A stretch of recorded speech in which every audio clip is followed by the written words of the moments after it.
you ready, Brooke? Yep, I'm ready when you are. All right, awesome. Well, thank you everyone for logging in today. We are super excited to jump right in and talk about how to save on travel. I feel like this is definitely a topic everybody loves based on the amount of people joining us today, and we wanted to say thanks for tuning in. So my name is Kristen Palmziano. I am a graduate assistant for the Student Money Management Center at the University of Illinois System.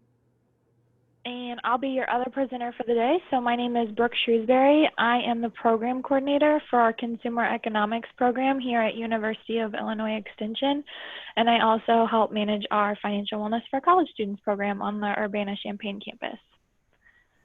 Awesome. Thank you so much. So Brooke and I are going to be your facilitators today, walking you through all the ways to save on travel. Looks like we have quite a few people who have joined us. So if you can go ahead and use that chat feature again and let us know either what state or country you are logging in from today, we would love to hear from you guys.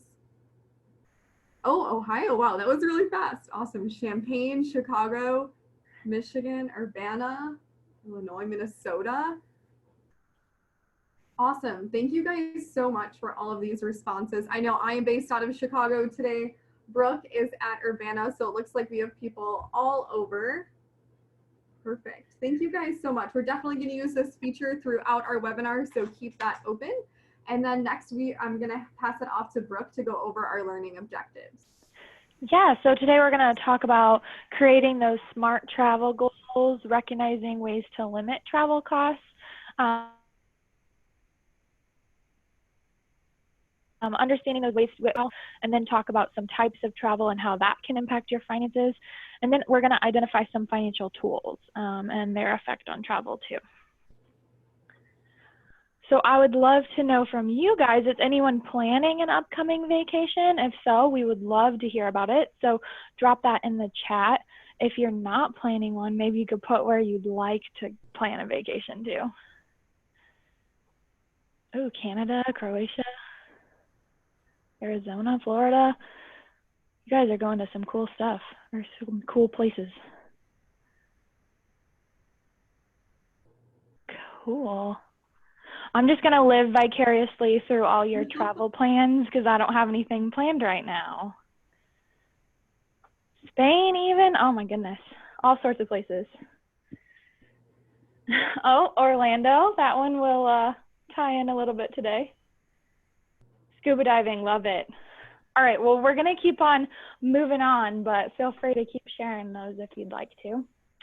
So we're going to jump right in and chat about how we can make our travel goals SMART. So when we set our goals, we use that SMART goal method to identify priorities in our spending plan. So this is kind of a framework for setting any type of goal. Before you develop your budget, it's useful to know what you want, and it's really useful to write down those goals. We know from research that people are much more likely to achieve their goals if they write them down.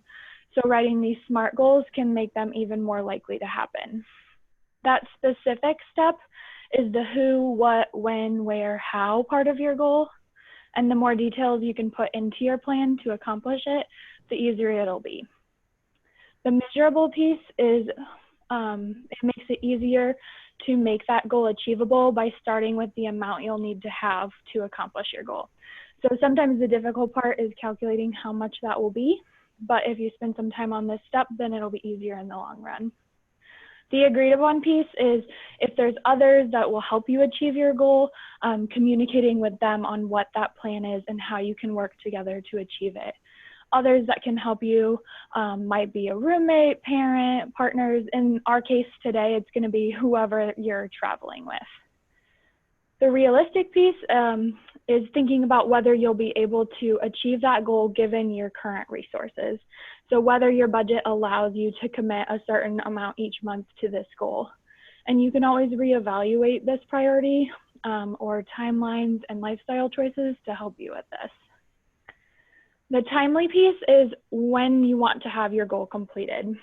If you're working with multiple goals, you may need to consider whether that's realistic when you can decide on when you can have this goal achieved.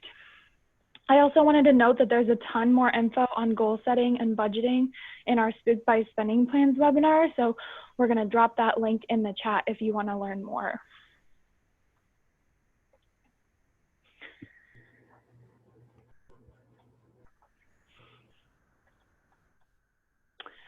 So another big component of prioritizing your SMART goals is determine that time portion. And this can help you identify whether it's immediate, short-term, midterm, or long-term goal. Immediate is going to be now or within the next few weeks. Short-term, for the purposes of today, is within the next 5 years. Midterm is 5 to 10 years, and long-term is typically more than 10 years. There might be some variation in what's considered short, mid, long-term goals, but these are usually the timeframes that financial planners use when they're creating financial plans. So this is what we're going to use today. So our vacation category we're focusing on is likely in that short-term goal range. So Disney is a popular and easy example for us to use for today. So we're not necessarily saying that you should all travel to Disney World, but we're going to think about this and use this theme as we go throughout our webinar. So we're going to talk about how we can turn go to Disney World into a SMART travel goal. If you guys have ideas, you can put them in the chat as I move on. But like I said, we're going to work through this as we go through our webinar. So when we're thinking about creating our SMART goal, we need to ask some questions and do some research to determine what's going to be best for us. So walking through the specific, measurable, agreed upon, realistic, and timely steps, we can think about questions like, where will we stay? What will we do? Do we all agree on it? When are we going to go? When do I need to have this money saved? And other things like that. So I want to hear from you guys again. What's the first step you all take when you're planning a trip? If you can put that in the chat, that would be great. Brainstorming, yes. Budgeting. Yep, calendar is important. Comparing flights.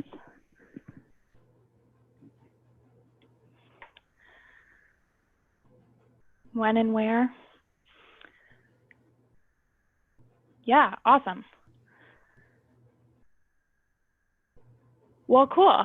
So those are some ideas for those of you who maybe haven't planned a trip, on where to start. I saw a lot of deciding on destination, which is definitely a first important step.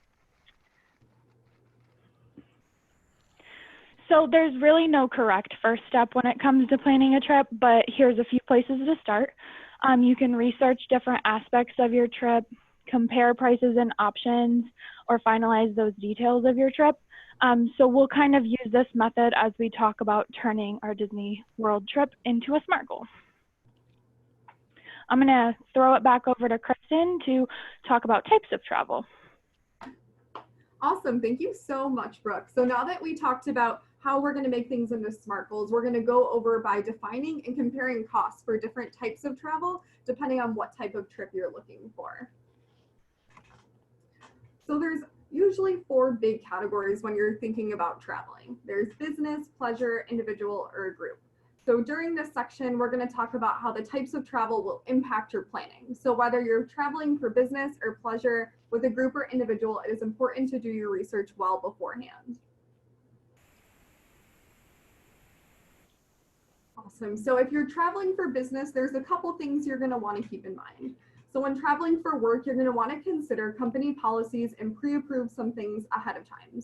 So for example, what hotel are you staying at? Checking company policies are all going to be a really good forethought to make sure you are in alignment with your company policies. And along with that, designating a spot for your receipts will be really helpful in regards to reimbursement. So if you travel a lot, there's definitely different financial apps that could be really helpful, or even using an envelope or folder to keep them all together. Just making sure you keep track of them and don't lose them before you get home from your trip, so that way you're able to streamline getting reimbursed for anything you spent. Along with that, let's say you're using your own vehicle for this trip, you're going to want to make sure you track your mileage in order to get reimbursed. And then lastly, let's say you are self-employed, you're going to want to check with the IRS guidelines in order to follow all of those. Also, when traveling, there's different things that could come up. So if your company has a per diem policy, or essentially a daily allowance, this means that you have a specific amount of money that your organization is giving you usually for the trip. So it can cover a bunch of different expenses, usually living expenses and your meals. So one thing to keep in mind is this could be all of your expenses it may include, but sometimes it only may cover accommodations where others will cover meals. Basically, the biggest takeaway here is you're going to want to check with your employer to make sure you're following within their guidelines, so that way you don't have to use your out-of-pocket money when you're traveling for business. The next type of trip we're going to talk about is traveling for pleasure, which it sounds like a lot of you guys in the chat are definitely really interested in doing. US Travel actually reports that 4 out of 5 domestic trips taken are for leisure purposes. So definitely in alignment that everyone is talking about today. Traveling for pleasure may require some forethought in order to make sure you're saving money. So thinking about lodging and activities ahead of time can give you time to prepare your budget, along with time to research ways to save in order to reduce your total cost. So when you're traveling for pleasure, you could be either going individually or with a group for vacation. Traveling individually or just with your immediate family versus traveling in a larger group can each have their benefits and downsides.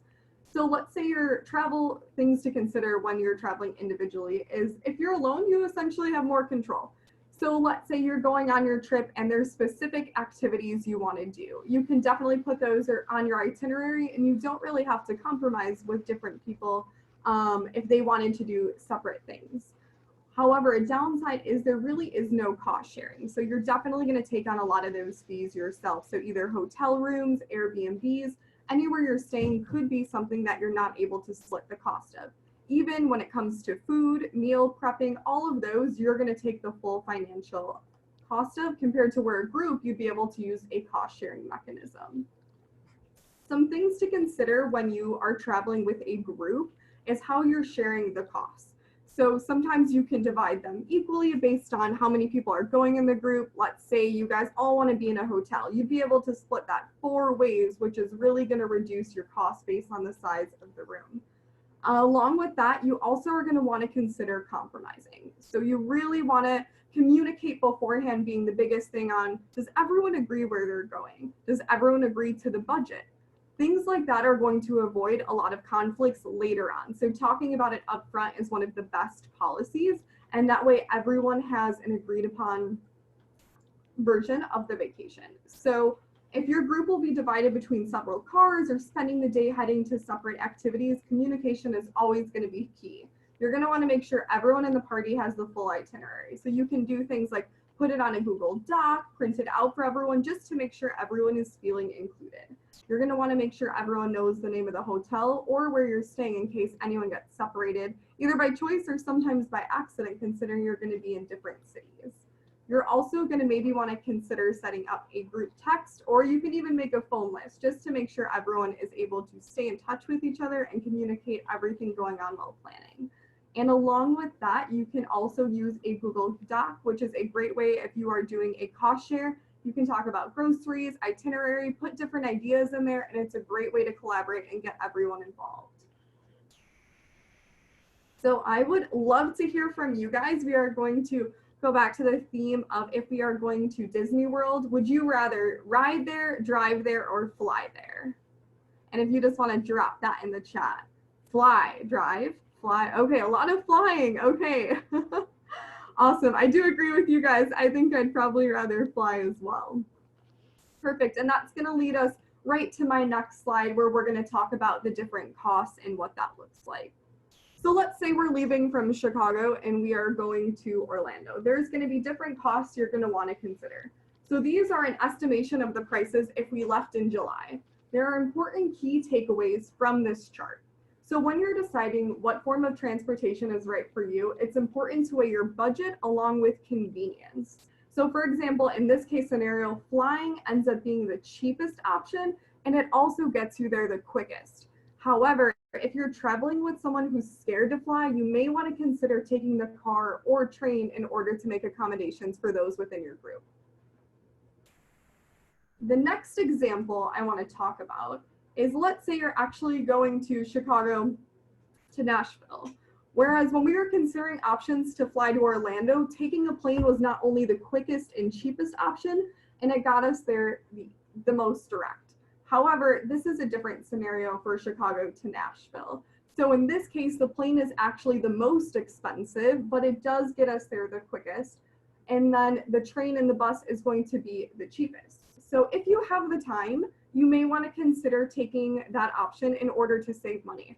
However, you may not have the luxury of adding an additional 7 hours to your transportation time, and in that case, flying may be a better option for you.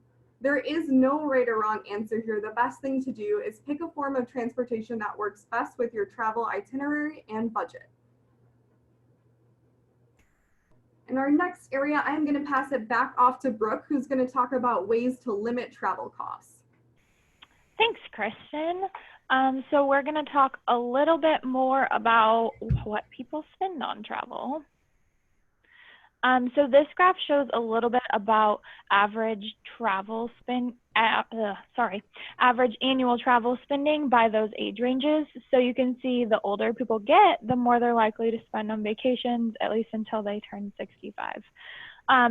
From 2008, travel-related expenses accounted for about 3% of all U.S. household spending.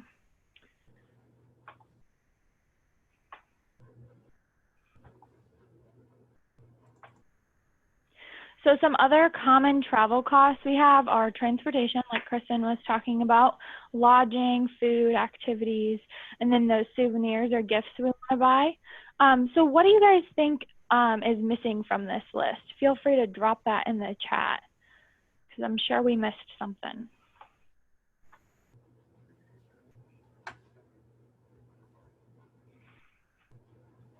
All right, well, if you guys come up with anything. Oh, park tickets, yep, if we're going to Disney, we got to consider getting into it. Yep, fuel. That could go into transportation, probably. Parking, for sure. Those are some great ideas. Pet sitting, well, that goes perfectly into my next slide. So our fur babies are definitely something we need to consider when we're traveling, whether we're planning on boarding our pets or bringing them on the road with us. So considering if you can bring your pet on a plane with you, or if they can stay where you want to, it's super important before you load them up to leave for vacation with you. There may also be extra fees to stay at certain hotels with pets, or they may have size restrictions on the type of animal that can stay. So be sure to check into all that before you arrive. The picture here is actually of Andrea's dog, Unity, who loves to travel with them and even has her own Instagram. So Andrea can plan ahead of time to bring Unity where they go. So on the other hand, though, if I brought my cat Loki with me on a road trip, he would be absolutely furious with me and would probably never forgive me. So when I have travel plans, I have to look into either boarding him or getting a cat sitter or asking my sister to do it for free. Also, to go along with our Disney theme, Disney World has boarding and daycare services for pets. So that's just an example of what kind of services can be offered. So you may want to look into something similar for wherever you're planning on going.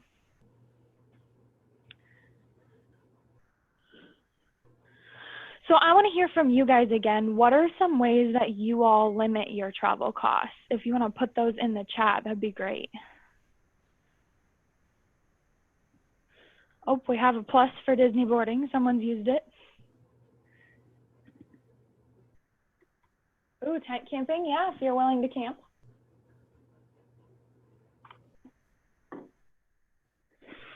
Ooh, groceries. Yep, I'm all for staying in a place with a kitchen. Oh, we got a lot coming in. Research, buying food or bringing food along. Yeah, for sure. Those are all great ways. Yeah, and then someone else brought in our Disney theme, staying off property, for sure. Oh, reusable water bottles. That's a good one that I use when I fly because I hate spending the airport prices on water bottles. All right, well, I'm going to keep moving on. If you guys want to share with each other some more tips that you use, feel free.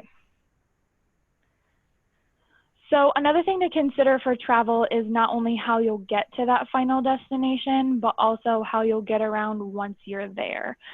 So when we're traveling to and from the destination, we have to think about whether we're going to ride, drive, or fly, like Kristen pointed out in our comparison earlier. Also considering when you search for tickets and how that impacts costs. According to CheapAir, the best time to purchase a plane ticket is 76 days before your travel date. So just keeping that in mind. And then also that on or off season travel. Traveling during off-peak seasons can mean cheaper flights, cheaper hotels, and also sometimes it can be seeing that your destination at a less frantic time of year. The day of week also affects when you're pricing for your tickets. So departing for your trip on a Tuesday will result in a nearly $85 drop in fare price than if you flew out on the most expensive day, which is Sunday. If you can't fly out on a Tuesday, you can try Wednesday and just basically avoid flying on Friday or weekends, which is always more expensive. Once you're at your destination, you got to consider whether you're going to rent a car, use ride shares, taxis, walk, ride public transportation, and if you're going to pay for parking. I know I've used public transportation when I've traveled abroad, and it's been super easy to navigate once I got the hang of it, but it was also super cheap. A lot of cities have a couple-day pass where you can buy a pass for like 48 hours and ride as much as you want for cheap. I know that was a good option for me because I couldn't walk everywhere. But some people may have been more comfortable with using a carpool service, like sharing rides with other passengers. Sometimes you can save 20 to 40% on your ride fare if you're willing to carpool. And then also you get that chance to talk with locals or other travelers. Renting a car may also be a good option. If you plan on staying in a certain location longer than a week, it may actually be wise to spend a little more on a car rental rather than racking up those costs from a bunch of different taxi rides. Another little tip is that there's a source called Ride Guru, which is a price comparison tool that gives fare estimates that compare like Uber, Lyft, Curb, Ola, or even traditional taxis. So we'll drop some of that in the chat. Next is my favorite category to think about, which is food. So we have to be realistic when we're discussing food expenses. You're gonna go out to eat when you travel, you just are. So even if you make and bring some meals, like some people suggested in our chat, you're gonna need to plan on spending some money at restaurants. So with that in mind, let's chat a little bit about some tips that cut that cost a little bit. Some ways we can lower that cost are by sharing your entrees with a friend or with your partner. By sharing, you usually cut the cost of the meal in half. And let's get serious, when you go out to eat, it's usually a huge amount of food anyways. Another pricey option when going out to eat is drinking soda or other beverages. So they can be anywhere from like $2 to $4 depending on the restaurant. But by ordering water, you're saving that money that you can spend on the meal instead. Another way is to see if your favorite restaurant has coupons. You can maybe buy one entree and get one free or get a few dollars off. But comparing the cost of the coupon versus what you'd pay without it is always a good idea. Lunch, especially at fancier restaurants, may be more cost effective than at dinner time. Usually those dinner meals are larger and a lunch portion may be just right for the right price. And lastly, what I think is the most important is just knowing what you want to spend ahead of time. If you plan out that you can only spend $12 on a meal, make sure you keep your meal under that limit. Then you're more likely at least, to keep that meal spending under control.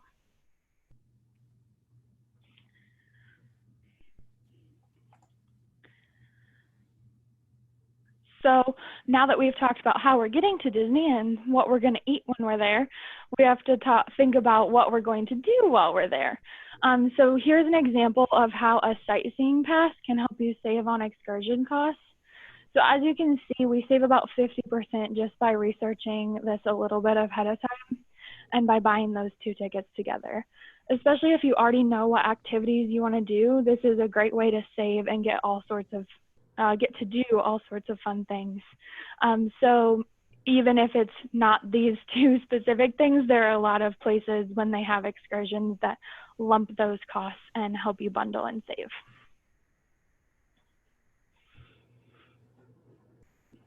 It's also important to weigh convenience and cost when thinking about your vacation. So planning ahead of time and comparison shopping can be great and save you a bunch of money, but also sometimes it takes a lot of time that you don't have, whether it be for planning how close to the final destination you're staying, how you'll get there, or what you'll eat when you're there. It's okay to take that time to weigh whether you're going to give up a little bit more money for something if it's more convenient to book or do, or sometimes you'd rather give that a little bit more effort to save the cash. So for example, staying close to Disney is really convenient, but will have a higher cost. So if lowering transportation time to the park is important to you, it may be worth it to stay close. Or if you want to save some money on lodging, you may want to stay further away. Also, like we compared whether you wanted to ride, drive, or fly. Driving to Disney may be cheaper from a transportation perspective than like taking the train, but you may have to take another couple days off work or give a little bit more time to transporting yourself there in order to count for that. So just thinking about these things as you plan your trip is important. So to sum up some of the ways we talked about to save, we can bundle by like buying that saving pass to see multiple attractions at that discounted rate. Timing your buying, whether it be taking advantage of off-season or traveling on a weekday instead of a weekend, just be aware that the time that you buy will affect the price. Take advantage of free activities. Most cities have a ton of things you can do for free. It's just a matter of whether you take advantage of them. So check to see if museums are having local free days. There's also a ton of beautiful parks and walking tours that tend to be free. Check to see if your hotel offers free services like free breakfast or snacks. Lots also have free shuttles to and from airports, or if we're talking Disney, many in the Orlando area have transportation to the parks. And then also using that technology to help you research and plan your trip ahead of time or track your spending while you're there is a good idea too. So along with that, does anyone have a favorite app that you use to help you save on travel? If you guys want to share that in the chat, that'd be great. And then we can compare what kind of stuff we use.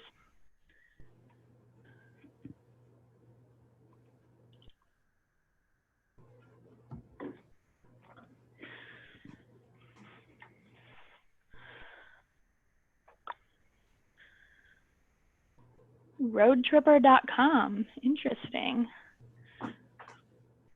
I haven't used that one before. Yep, if we're talking Disney, we need to use a Disney app. I'm not sure what Kayak does, but someone uses that.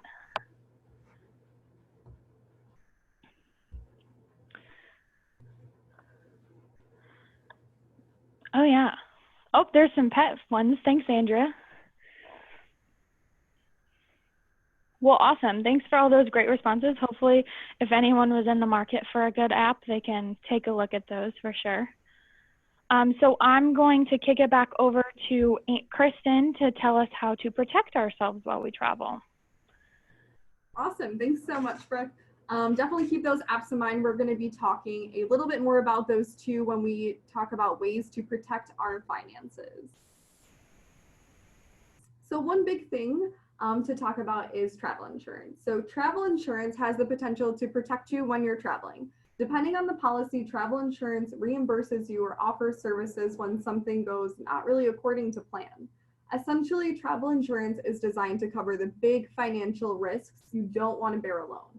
You don't always need travel insurance for some inexpensive trips, but it can provide a sense of security when you're really making a large down payment on reservations or plan a big trip abroad.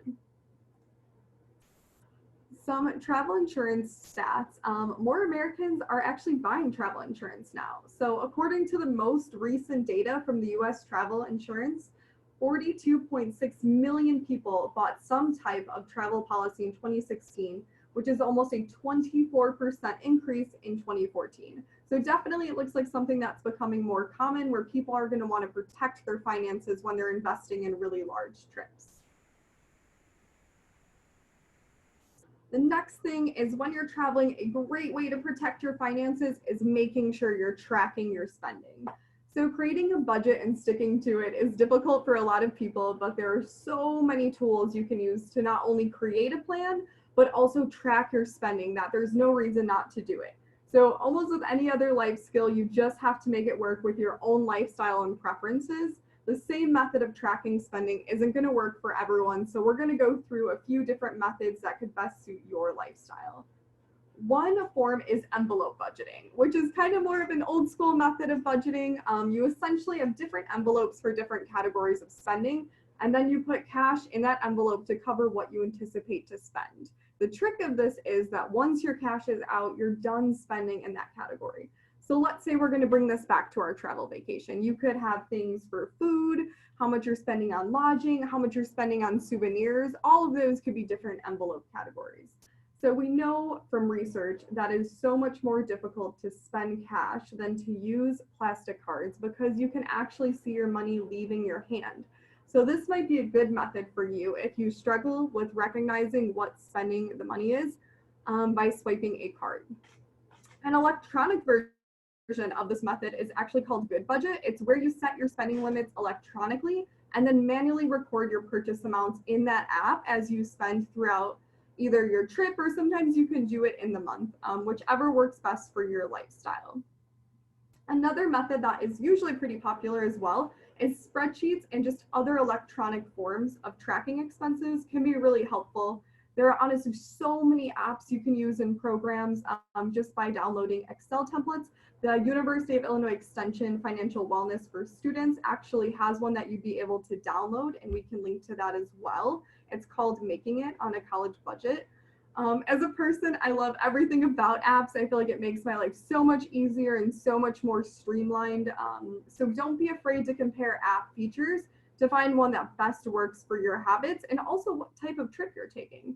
So you can check with your financial institution to see if there's already an app expense tracking you can use, or you can compare existing apps that are already out there.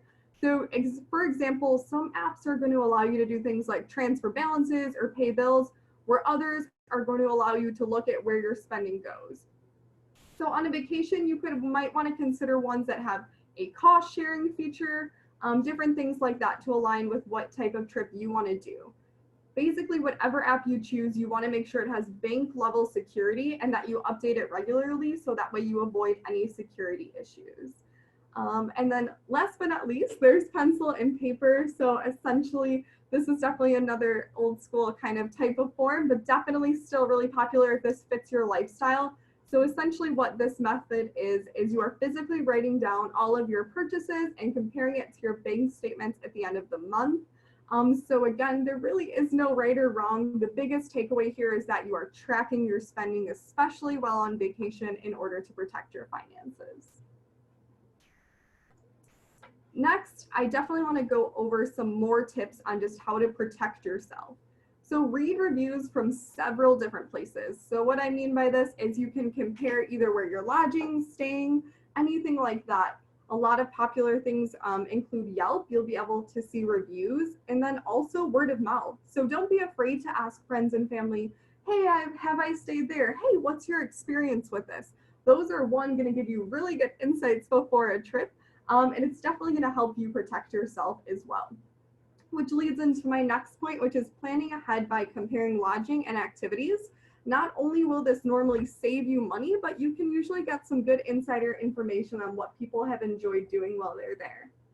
The next thing is communicating with all parties. I kind of touched on this earlier, especially when traveling with a group. Communication is going to be key when it comes to avoiding any type of disagreements. You want to make sure everyone has a great trip while traveling, so communication is going to help you do that. Also, being strategic and willing to compromise. When you're going on a trip, you're usually not always going to get what you want, especially in a bigger group. So being able to strategically, hopefully get everyone's must-haves on the list is a good way to compromise.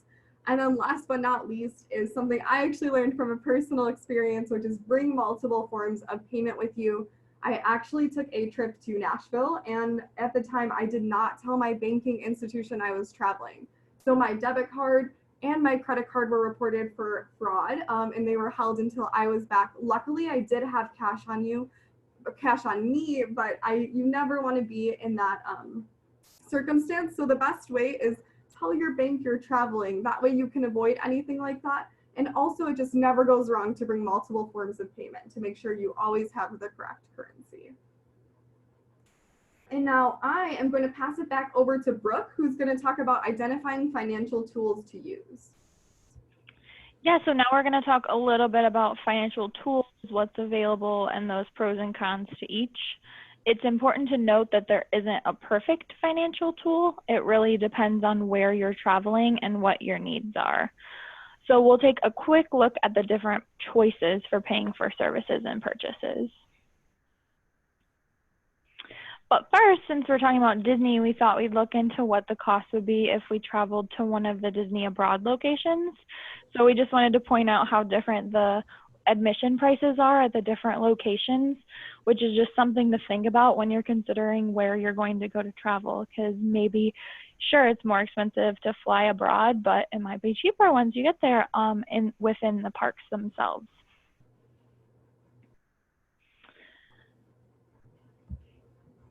Another important thing to note as we talk a little bit about traveling abroad, remember the purchasing power of your dollar may change while you're abroad. So what's cheap in the US might be more expensive in other countries, and then also the currencies are going to be slightly different.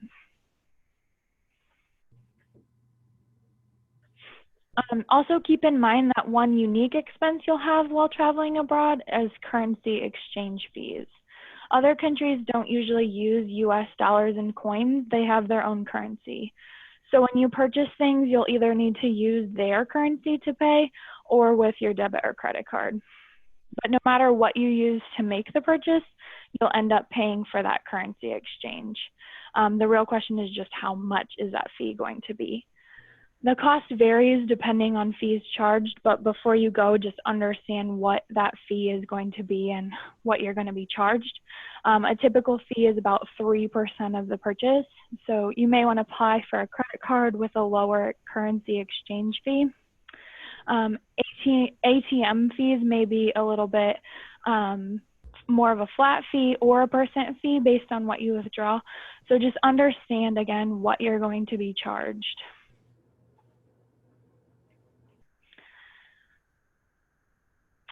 We also wanted to point out, just be aware that fraud does happen. So be aware of your surroundings, talk to others about what common scams are out there, and be careful when sharing your personal information.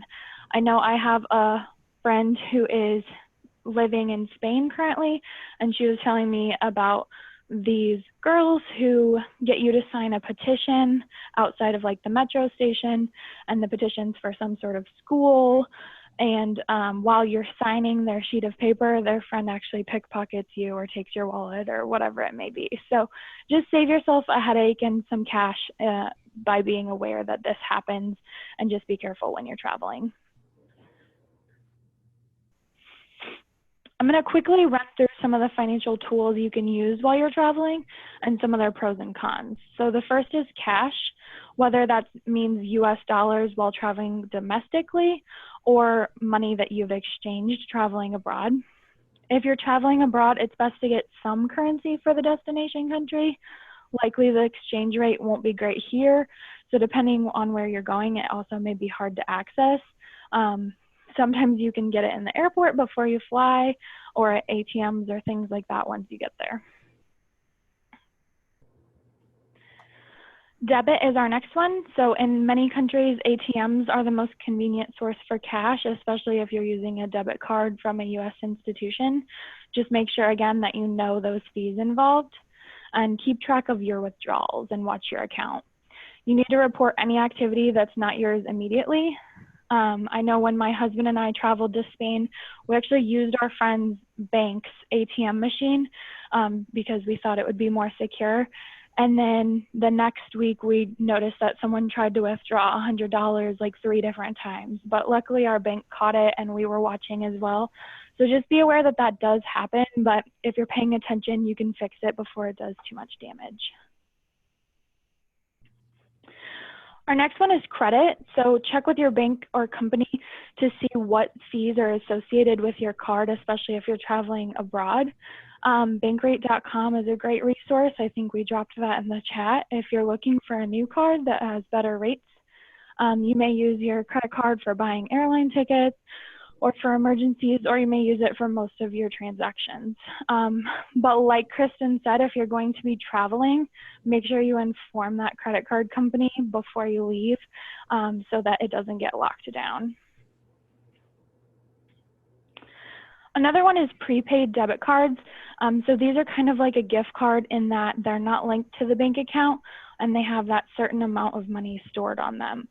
They can be convenient just because they work like a regular debit card and they're widely accepted here in the US and abroad. But with most prepaid cards, you can only spend what's stored on them. Some allow you to overspend, so avoid those. And while they're safer from fraud than most debit cards because they're not linked to your bank account, understand that if you lose your card, most of the time you're going to lose access to the money that was stored on them. Some of them also have high fees, so just understand the cost of using them, but they might be a good option if you choose your card carefully. Our last one we're going to touch on is traveler's checks. So these provide safe and secure ways to carry currency abroad, especially. Security is provided against lost or stolen checks by the issuing party, which is usually a bank. And although the bank issues that directly to individuals, they're produced by a separate party, so they're not linked to that individual bank account. Unfortunately, they may be difficult to cash in some countries, or there may be fees for cashing them. So just make sure you're aware of that when you use this. All in all, it's important to note that financial systems vary from country to country and even sometimes in different locations in the US. Cash may be best in some places versus credit cards may be best like while you're traveling in an airport. Just look at what is most used where you're traveling and what is going to be best. And then like Kristen was saying, plan for multiple types of financial tools because things happen and you may need to use a backup plan. So on that note, I'm going to pass it over to Kristen and she's going to talk about creating our travel budget. Awesome. Thanks so much, Brooke. We are going to jump right into kind of how we have threaded our trip to Orlando throughout this whole webinar. We're going to go through a miniature itinerary next. So can you guys actually drop in the chat, what do you think makes this a SMART goal? Fly to Disney World for 1 week in July 2020 with 2 of my friends. If you guys just want to drop in the chat, what do you think makes this a SMART goal?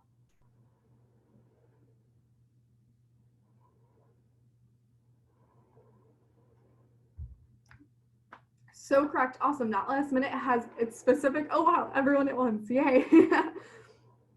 Time. Awesome. Thank you guys so much for dropping all of those in. We are going to go over a budget next. Please feel free to keep talking about that. I'm going to keep on going and give you guys some ideas. So this was essentially our Orlando trip budget. So we would fly to Orlando on July 10th, return on to Chicago on July 17th, and then we used a third-party website in order to best compare our prices. Definitely kind of something we talked earlier doing, and a lot of you guys recommended doing that in the chat. For this one, we are staying for 7 nights. We decided to stay at a off-property hotel in order to save money. I know a lot of you guys mentioned that earlier as well.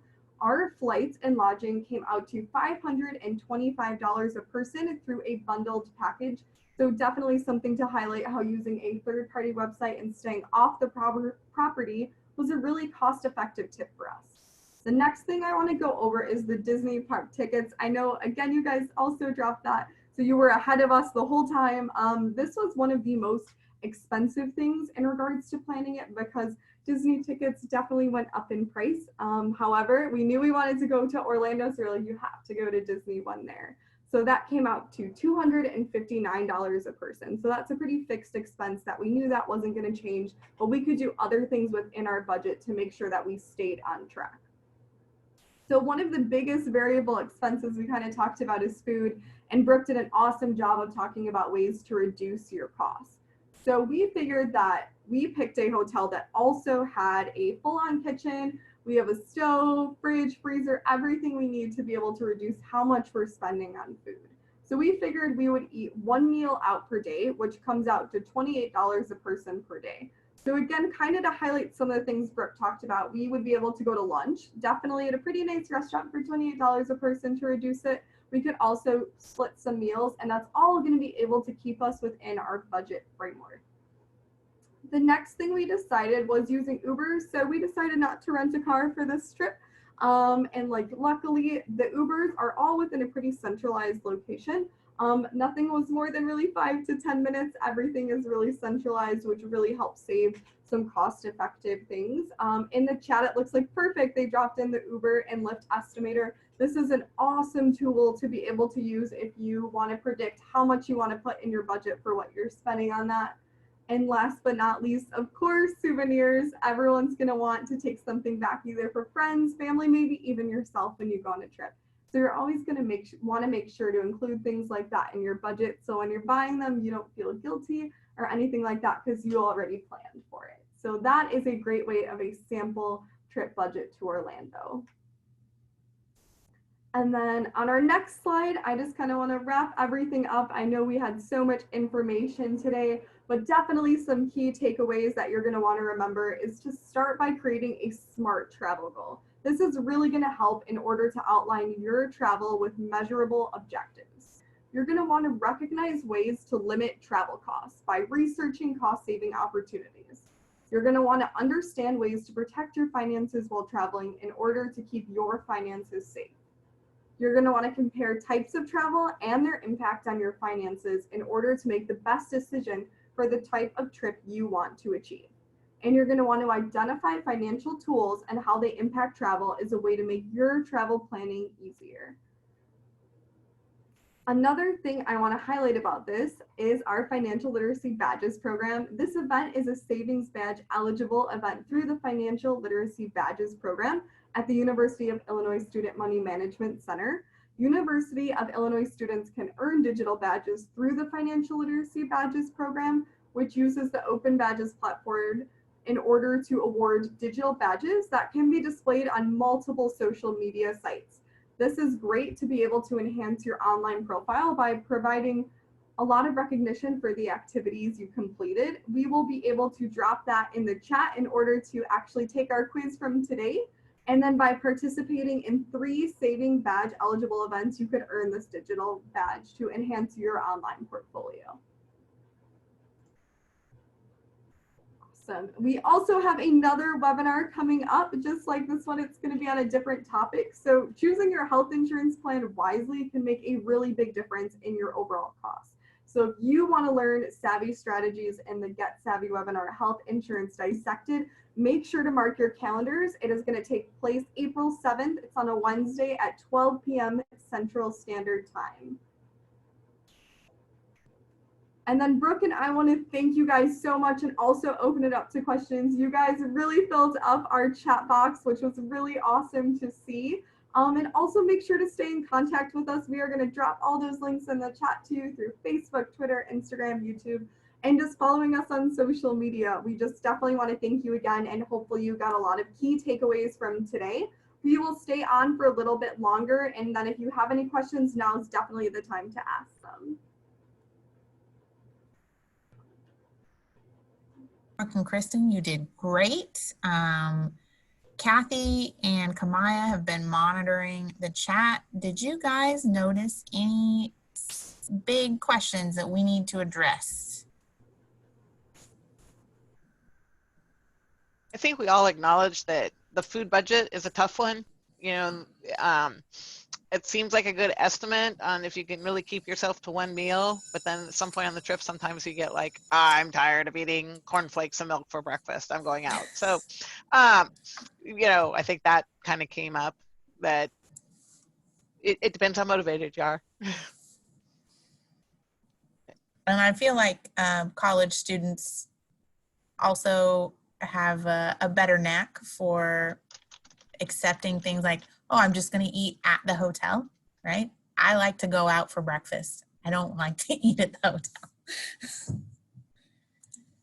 So that also is a big difference. A lot of people have been asking if we're going to share all the links mentioned in the chat. We will compile them and put them in our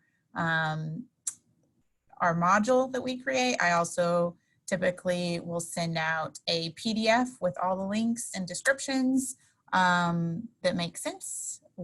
I'll organize them along with the webinar recording, so you'll have access to those. If you do have any other questions, feel free to ask in the group chat. If you think of them later, feel free to email the Student Money Management Center at studentmoney@uillinois.edu, and we can get you some answers to those questions. As we were developing the content for this webinar, we identified a lot of opportunities for blog posts and possibly podcasts. So we'll be continuing to add on to this content through all of our partnerships with the Get Savvy series. So University of Illinois Extension, obviously the University of Illinois System Student Money Management Center, a lot of our other partners like National Louis University, Loyola, they're going to be helping us as well, and we'll also be preparing for next year's content coming up pretty soon. All right, any other questions? There's one in here about, do you know of any discount programs for students? So if you're part of the University of Illinois system, there is your iCard has discounts, and the iCard website has a whole bunch of discounts. You can also look for student discounts or education discounts for activities. So for instance, if you go to museums, sometimes if you show your student card, they'll give you a student discount. Actually, even when I was abroad, both in Spain and Italy, we just showed our student IDs at most museums or art places and things like that, and there was student discounts, whether it was in the US or not. Well, that's great. Yeah, and Jim Phillips puts in the chat that hostels can sometimes save students money. Sometimes you have to show your ID, I believe. I'm not sure. Each one's probably a little different. And don't forget, when you're looking, whenever you're booking something, like trains in Europe jump into my mind, they often have student passes. So it's a great question and definitely something to look for. Take your card, no matter what. Take your student ID and just try. Yes, yes. All right, so if you have things to do, places to go, lunch to eat, go ahead and do that. We'll stay on just a couple more minutes in case there's any lingering questions that people think of, but we will make sure to send out the recording. Somebody asked if UIUC has a travel club. I don't know. We have a study abroad office. I haven't heard of a travel club. Brooke, have you heard of a travel club? I have not, but I also know that UIUC has just a ton of RSOs, so it could be one that I just haven't heard of. Yes, RSOs are registered student organizations for anyone that. You might check with like a study abroad office. I feel like they would know. Probably. Yeah. They might have different ones like travel to specific regions. Go ahead. No, go. Someone asked in the chat to confirm, we will be sending the recording to everyone that registered. So if you did not register and you just happen to find a link somewhere, make sure to register. Okay, good, you registered. So anyone that registered for this event, we will be sending out the recording to in a couple days. we'll let everybody go. Thank you again for joining us today, and we will send a follow-up email in a few days with more information from today's webinar, including the recording.